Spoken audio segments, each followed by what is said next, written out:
are back. It's Nicole Safely, founder of I Am Fierce, and this is the Art of Confidence event, how to build unstoppable confidence and skyrocket your revenue. This morning, I have Audrey McKinley with me, and I'm super excited to dive in and help bring out the genius that she is bringing to the table together. You guys, Audrey is a business owner. She's a coach and trainer, author, and speaker. She's been published, and in 2020 and 2021, she won 2 years in a row, Latina Style Top 12 Latina Executive. She comes out of the automotive industry, which was kind of interesting because I spent the first part of my career working for Carfax. So at least tangentially, Audrey, I know a little bit about that space for sure. Among all of her other roles and accomplishment, a mother and wife are two of her most cherished. She's been married for over 20 years, and she's a mom to a beautiful daughter, Jim, the light of her life, of course. And we can't forget about their two lovable Bernedoodles. I've never heard of such a thing. So this is a pretty big dog, right? It's a big dog. It's a part poodle and part part boodle. Part Bernedoodle is a Bernese mountain dog and a poodle. Okay. And the mix of a teddy bear. I bet. Oh my, I'm gonna have to look it up. So in her spare time on Sundays when she's not traveling around the world, which I actually want to dive into because I'm noticing you're probably not at home right now. On Sundays, you're going to find her in her favorite place to be, which is leading worship at the Bridge Eñ Espanol in Rancho Santa Margarita, California, praising the Lord for all of the blessings that he's brought into her life. And she tends to share that as well, and has created a beautiful community of faith-based women just lifting one another up. Audrey, welcome. I'm so glad that you got to join us today. Thank you, Nicole. It's an honor because what you're doing is creating this, what we need more of, and that's confidence in this world. Because with confidence, we tend to stay stagnant in our life, right? And with confidence, we can move a mountain. Yes. And yeah, there's a lot of work to be done. And a lot of times, as I speak from first party experience, have been held back, honestly, in a lack of confidence. And sometimes, fear of failure, all those things that come together. And this event really is all about not just talking about it, but looking at successful women like yourself. What have you done? I think you look perfectly confident to me, but my guess is maybe you haven't always felt that way. And sometimes we slide in and out of those things, like everything's not perfect, but giving you tools and techniques that you can use, stories that you can use, things you can help to build your confidence and ultimately grow your business, grow your personal life, grow your family, whatever that is. So Audrey, I am curious, where are you this week and what's been going on? Well, it has been a wild week. I've been in recording shows. I flew into, what was great? I actually have been speaking on Zoom meetings and then flying. And right now I'm in Dallas, Texas, where we had a very large event, over 300 women, to 300 women that are in automotive. Yes, there are that many women in automotive. But for many, about half of the room was there for their first time. We have the Women in Automotive conference, and these women, I know that the first time I went to a conference like that about 5 years ago, I was nervous.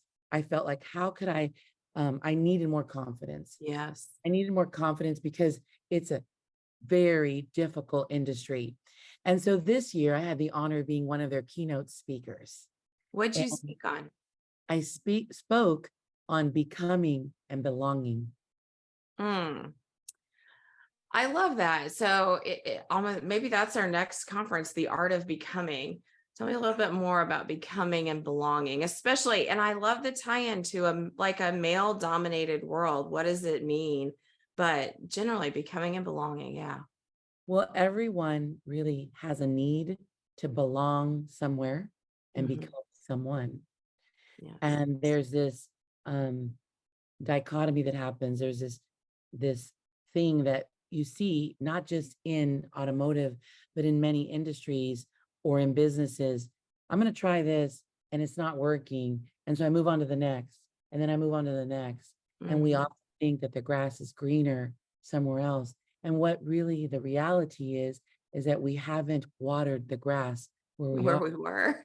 Yeah, we haven't Yeah. cultivated. And in that cultivation, whether it becomes self-cultivation to really work on yourself, your own personal mindset. For me, I shared that when my father left me at the age of 7, and there was a divorce in my family, Mm-hmm. I took on a spirit of of not belonging. Mm. And that not belonging spirit was really an orphan spirit. Most of my life, I grew up desiring to be, I desired to, let me back up. I had a love for Tinkerbell. Okay. Tinkerbell. Tell me about Tinkerbell. This is cute. Well, most girls, I would say, when they grow up, what princess do you want to be like? Mm-hmm. And I really didn't have that. I didn't identify with any princess. Yeah. I So throughout my life, I would um, buy little Tinkerbell, little, gadgets, little ceramic little things. And as I was preparing a speech one day, I thought about this orphan spirit. And I looked over to my left, and there was Tinkerbell sitting on my shelf. And I looked up Tinkerbell, and I thought to myself, why Tinkerbell? And I used to be asked, why Tinkerbell? Mm-hmm. And I would answer, because she's sassy, but Yeah. that's why. Reality is Tinkerbell so long to belong. She had no voice. She had no voice. And Mm-hmm. many women have a seat at the table and don't feel like they have a voice. And that shoots their, or like Tinkerbell, she was one of the lost girls. Yes. She was Yeah. part of the lost boys. Mm-hmm. So she really never felt like she belonged. Well, that can really knock down your confidence and create self-limiting beliefs, right? Yeah. And so that confidence comes when you know that you belong, and that you're supposed to be there, and you're right there in the moment. You're right where you're supposed to be for the moment, right? And then there's Yes. another thing about Tinkerbell, is that she had a little bit of envy. Mm-hmm. That envy because Wendy Mm-hmm. was Peter Pan's friend, and Wendy looked like she was a human. Perfect. Yeah. A lot of us want to be somebody that we're not. Mm-hmm. And so I finally wrestled with that, and I actually took her pixie dust and closed my eyes and said, if I could be anybody I want, who would that be? And I finally realized that it's me. Oh, I love it. And that would make someone more confident. If you Mm-hmm. knew you belonged and you didn't Yeah. need to become anybody, just be really good at who you are. Yeah. And so what you just said there, I think it was the first thing that came to mind when you shared that title, is the becoming. Because in my mind, we already are. And so it is your being that is enough. Yeah. There's no one that you need to become other than yourself, right? And when you're okay with that, things change. And the barriers that you put up likely were not from someone else not making you feel that you belonged, but just not owning that you do belong. Like, who you are is enough. It's what we were created for, to step into it. So how was that received? I can imagine. I mean, I was visualizing Tinkerbell and you maybe sprinkling some pixie dust on yourself. Like, who wouldn't want to do that? But did you get out of that room? I'm always fascinated by keynote speakers when it lands, and that feels like something that really would have landed for them. It really did. Well, when you're speaking out of not being, it's not about me anymore. There's a Mm-hmm. there's a bigger purpose. And Mm-hmm. the purpose is that every woman in that room that doesn't feel like they belong, and I just can't imagine that they all were so confident when they walked in, because we represent such a small percentage of people for the women are fighting, like they're like fish going up the water, Mhm. whole pool going down the stream. We're going up the stream with, there's for every one woman, there's, 18 men. I mean, we only Oh, represent yeah. percent of the industry. And Oh, in I come from a similar background. I not only being in the automotive was more so in IT. And I chose that career, but it largely male dominated. And so, yeah, swimming up, trying to compete with men in a masculine. And when we think about masculine and feminine, we all embody both. yeah, But I mean, I was naturally a tomboy growing up. So like I kind of stepped into that. And then I was easily brought into that with a very male dominated field, and feeling, as I moved into leadership, feeling that I needed to really bring the masculine side of me in order to compete and to, be accepted, that belonging. It wasn't that it was not me, but it was almost an imbalance of me that was being required. or could it be the other keynote I spoke on the other day was about being stereotyped, the different stereotypes, right? And so we get stereotyped as if she's strong and confident, that she's aggressive, right? Yeah. You know, who does she think she is? Or you get that Cruella, look, or Hmm. all these different movies, or the Mean Girls, or whatever it is, but it's really about trying to fit in those shoes, right? So Yes. to go back to your question you had for me of how did those women feel? Hmm. Well, as I would ask questions, it was like they would all raise their hands, I was like, can I get an amen? They were like, yeah, right. And and there were little young girls in that room that Hmm. identified. And so as I was speaking to them, I had them all close their eyes. And Mm. I did tell them, imagine that you could become anyone you wanted to be and make that so big that I allowed them to dream. And Right. they closed their eyes, and I could see their smiles start coming up on their face. And then as I did sprinkle the dust in Yeah. the when they opened their eyes, they were calm. They Mm. had smiles on their face, and that they could just know that they are right where they're supposed to be for a time such as this, that they Mm. didn't have to be anybody else, and that they knew that whether they were a receptionist, or whether they were a gal in the business office, or a gal, with a wrench in her hands doing oil changes, or a manager, that Yeah. they belonged, and they didn't need to compete with anyone else. All they needed to do was stand firm in who they are, to know their products, be good at what they're at, and not focus on anyone else but themselves. Man, it takes the pressure off. It does take the pressure off. The just being, one of the phrases that has been in my purview for the last few years really is the notion of striving versus abiding. And I'm a striver. But you're talking about just being in the moment, being where you're at, listening to what's being revealed to you, all of those things. And I think about the lilies of the valley. God said, you don't need to worry about anything. But what do? We go off and we try to, get everything lined up the way we want it and force things through. It's like all we really have to do is show up, be ourselves, and stand in that space. But that sometimes is a tall order. So Nicole, I often get woken up at about the 2:30, 3 o'clock hour. mm-hmm. God begins to speak to me, Mm. reminding me of something that he spoke to me about one morning. Mm-hmm. I have it right here. I just opened my phone and I keep it right here all the time. It reminds me.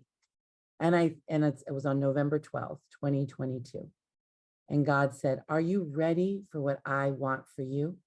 Not what you want for you. Mm. There is a moment when nothing else matters because you are doing what you are destined to do. Mm-hmm. Live the life God wants for you, not what you think. Your why must be greater.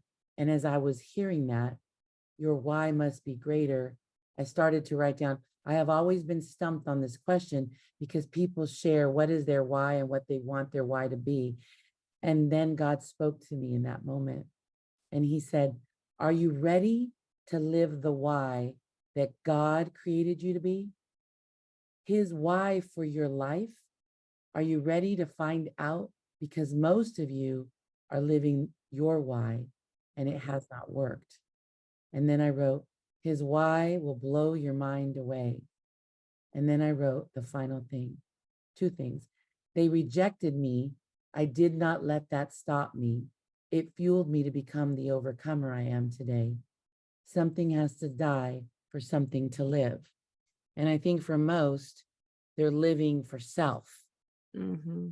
And when self dies, your why becomes so much greater. And when your why is greater than you will begin to be more confident, bold, and courageous, like Joshua once said. Yeah. Yeah, when it's not just about you, when our ego's in the way, there's all these reasons why it shouldn't be me, it won't happen, I'm not good enough, talented, what's next, I don't know. I mean, all of those things, but if it's not about you and it's about others and you're just listening, then it makes it so much easier. That's the second phrase that I've taken this year, really, is that it gets to be easy. And it doesn't have to really be that hard. So yeah, you work with women in these spaces. We talk about this. So like, what are the practical steps do you have women, apply? What are they taking and implementing so that they can begin to build this confidence? What are some of those tools, techniques, mindsets that you may hold? Well, so I really focus on a few things. There's a lot of busy moments, busyness. Mm-hmm. And so I mean, and we want to make money. So, I mean, your whole meetings, your convention here is about skyrocketing your revenue, but you need to have the art to be confident, right? Yes. And I think if you are multifaceted, it's great, right? There's so many talents that everybody has, but I really believe that we've got to focus in on the one thing at a time, like one task at a time, right? Yes. And so I like to say, focus on income producing activities. Mm-hmm. Most, if you're focusing on, you need to make 10 phone calls a day, right? You need to focus on those 10 phone calls, but not focusing on 10 phone calls that are going to be, I can call my friend, Yeah, that and how doesn't you count. doing? And how have you been? There is a purpose and an intention. And if you don't know your purpose and intention, you need to look at what you've written down and implement it. And if it's not an income producing activity, you set that time aside to make money, then do it. Just do it. If you cannot wait to feel like you need to do it. You have to act your way not into feeling, not feel your way into acting. So that's one thing. Yes. Two, I believe there's also this stillness. We've got to be still so that we can understand what our purpose is, right? And if you know what your purpose is through the stillness, because I believe God will tell you, he will tell you what is it that I need to do, and stay focused on that. Don't go to the right, don't go to the left, stay focused. So everything you do must be in alignment with your purpose. And if it's not in alignment, it doesn't serve you, it doesn't serve others, then get rid of it. I get to take that piece of advice for myself. I find myself way over committing, and my husband's looking at me like, why are you doing this? And some of that comes out of a need to please others to a certain degree, right?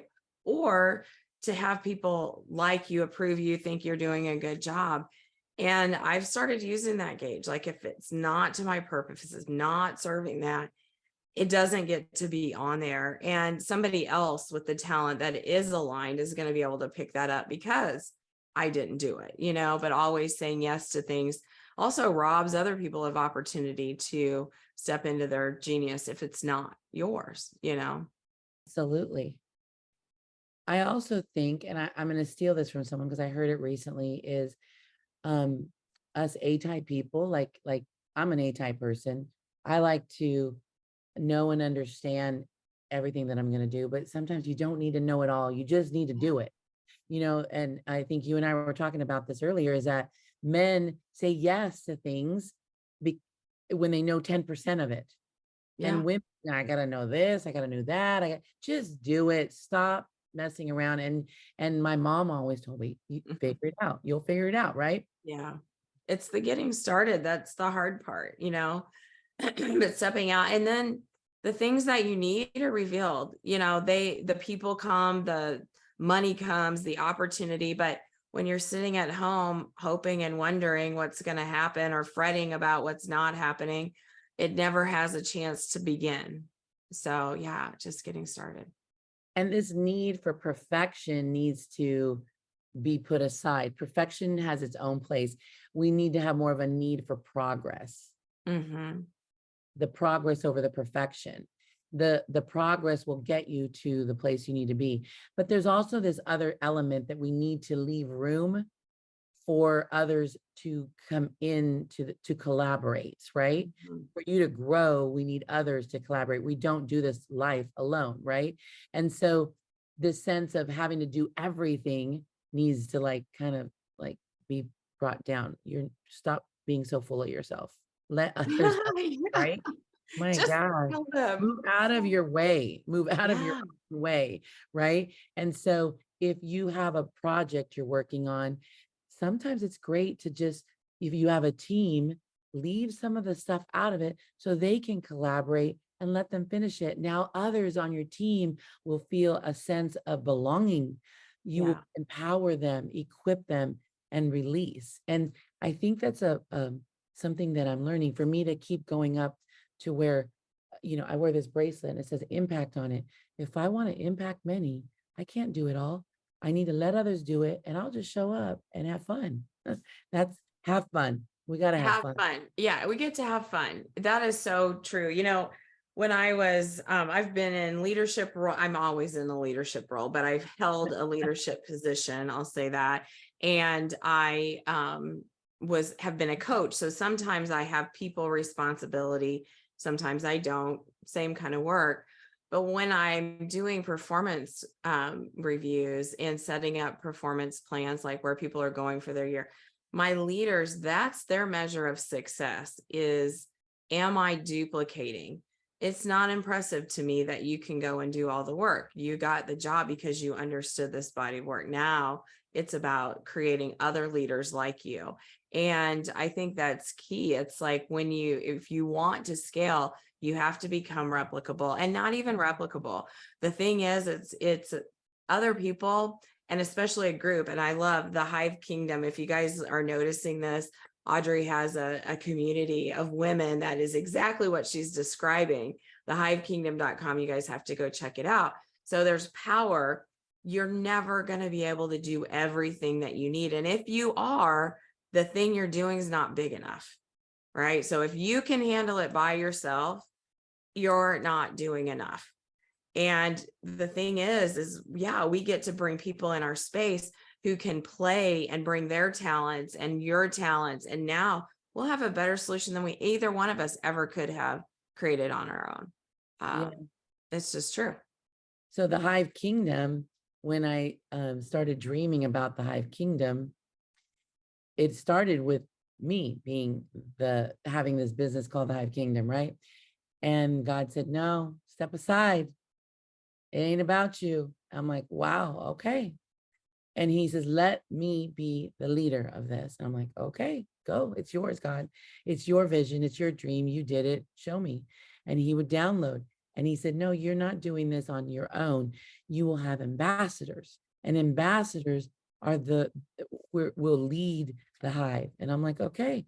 And so the ambassadors are those women who also bring so much to the table. And so when women can stop competing and start collaborating is where we can move a mountain. Superpowers. Yeah. Yeah. It's their How service. many ambassadors do you have? I'm curious. Have 7 ambassadors, and we have prayer warriors, and it's built on mindset, business, leadership, and faith. So it's not just one thing. We're growing the entire body of our Mhm. mind and our business skills, and everybody has something to offer. And then the women come in as members, and we're growing, and we do Bible study. It's beautiful. And we're That's going to get awesome. together. We're getting together next month. What, in I August? I'm sorry, in August. in August, it'll be here. Month after next, it will be here really quick. June's almost over, which is really crazy. The reason I asked about the number, I was in a session and talking kind of like it was about impact. I don't remember, it was Grant Cardone or someone, but somehow the number 12 and Yes. the apostles came up, and it was exactly that. Like, how am I going to scale my business? And it was, I need to have these people and all around the world, 12 ambassadors that have the vision that I carry as well, not just affiliates, right? But ambassadors for that. So I was wondering if there was anything, but 7 is a very powerful number as well. Yes, and I put the number 12 out there, but Mhm. the ambassadors have truly come to me. God said that's the one. And so as we launched in March, Mhm. and as we're growing, it will be that 12 of completion. Yeah. How cool. Audrey, we could keep talking all day and all night. I'm pretty sure you are amazing. I know you've got a few things coming up, and one in particular that I'm pretty sure people are going to want to get in your space. Can you talk a little bit about the conference that you're hosting in August? Yes. And yeah. Well, the Kingdom Leadership Summit is coming on August 12th in Orange County in Rancho Santa Margarita, California. It's set at a very affordable price, and we even have hotels set up at discounted rates. But that day is going to be a day of praise and worship, and we have speakers that are ready to come and knock your socks off, from speakers that'll talk about your mindset, how to really create a healthy mindset, a growth mindset versus a fixed mindset, how to walk in confidence. I'll be sharing about becoming and belonging, and it will be a day where we're refreshing our mindset on our finances, on our health. So it's very organic, and we have the youth coming in as well. You know Oh, what I love about this event is that there will be 100 women there from nonprofits, from shelters that are really in a rough, oh, wow. tough place. Yeah. And the Lord put it on my heart that we would donate those spots for those people, those women who really need to have a seat at that table. I Mm, I felt that it wasn't like, oh, well, we're going to go help them. No, they need to be there now. right. They need to The be there now. skills. And Yeah.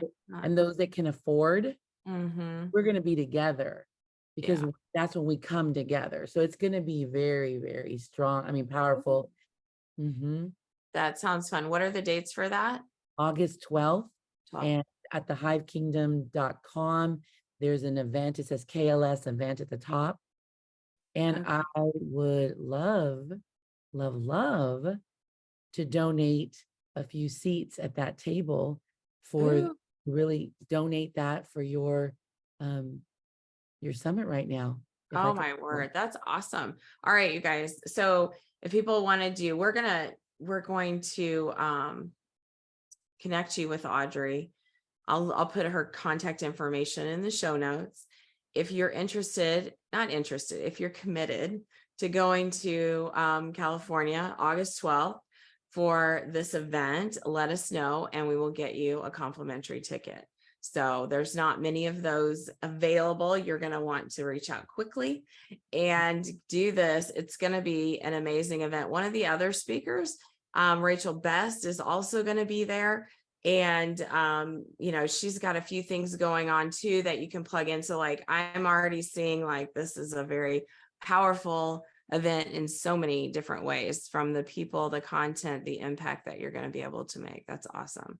If I could donate $100 off of the VIP ticket, I can give you a link. You can send it. And that way, anyone that would like to register over the next, period of 15 days, 2 weeks, I'll give them $100 off of that VIP ticket as well. Yeah. All right. Thank you so much, Audrey. That was nice.